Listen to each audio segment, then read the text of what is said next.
ಅಳಿವಿನ ಅಂಚಿನಲ್ಲಿರುವ ಕುಂಬಾರಿಕೆ ಉಳಿಸಬೇಕು. ಬೆಳೆಯುತ್ತಿರುವ ಜಗತ್ತಿಗೆ ಮಣ್ಣಿನ ಪರಿಕರಗಳನ್ನು ಪರಿಚಯಿಸಬೇಕು.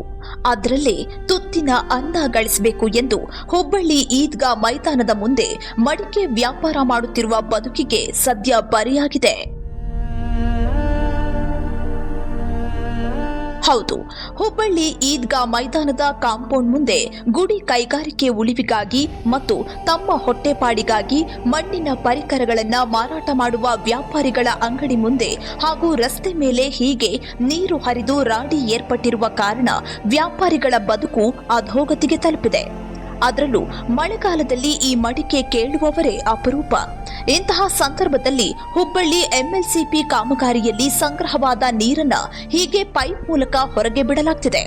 ಪೈಪ್ ಮೂಲಕ ಬರುವ ನೀರು ಪಾಪ ಮಣ್ಣಿನ ಪರಿಕರಗಳನ್ನ ಮಾರಾಟ ಮಾಡುವ ಈ ಬಡ ವ್ಯಾಪಾರಿಗಳ ಸಾಮಗ್ರಿಗಳ ಮುಂದೆ ಹರಿಯುತ್ತಿರುವ ಕಾರಣ ಜನರು ಕಲುಷಿತ ನೀರು, ತಗ್ಗುಗುಂಡಿ ತುಂಬಿದ ರಸ್ತೆಯ ಮಧ್ಯೆ ಇವರತ್ತ ಕಣ್ಣಾಡಿಸದೆ ಹೊರಟೇ ಬಿಡ್ತಾರೆ. ಕಾರ್ಪೊರೇಷನ್ ಅಧಿಕಾರಿಗಳು ಅವರಿಗೆ ನೋಟಿಸ್ ನೀಡುವ ಮುಖಾಂತರವಾಗಿ ಹಾಗೂ ಇಲ್ಲಿ ಏನು ಬೀದಿ ವ್ಯಾಪಾರ ಮಾಡ್ತಕ್ಕಂಥ ಕುಂಬಾರಿಕೆಯನ್ನು ಸಣ್ಣ ಗುಡಿ ಕೈಗಾರಿಕೆ ಮಾಡಿಕೊಂಡು ತಮ್ಮ ಜೀವನವನ್ನು ನಡೆಸ್ತಕ್ಕಂಥ ಕುಂಬಾರರಿಗೂ ಕೂಡ ಅನುಕೂಲ ಮಾಡಿಕೊಡುವ ಒಂದು ದೃಷ್ಟಿಯಿಂದ ನೀರನ್ನು ಅಲ್ಲಿ ರಸ್ತೆ ಬಿಡಬಾರ್ದು, ಒಂದು ಪರ್ಯಾಯ ವ್ಯವಸ್ಥೆವಾಗಿ ಗಟರಿಗೆ ಬಿಟ್ಟು ಇಲ್ಲಿ ಪಾದಾಚಾರಿಗಳಿಗೆ ಅನುವು ಮಾಡಿಕೊಡ್ಬೇಕಾಗಿ ವಿನಂತಿಸಿಕೊಳ್ಳುತ್ತೇನೆ.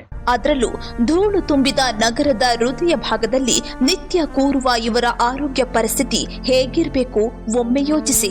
ಅಯ್ಯೋ ಮಹಾನಗರ ಪಾಲಿಕೆ ಅಧಿಕಾರಿಗಳೇ, ಪಾಪ ಗುಡಿ ಕೈಗಾರಿಕೆ ಉಳಿವು ನಿಮ್ಮ ಕೈಯಲ್ಲಿದೆ. Shridhar Pujara, public next, Hubballi.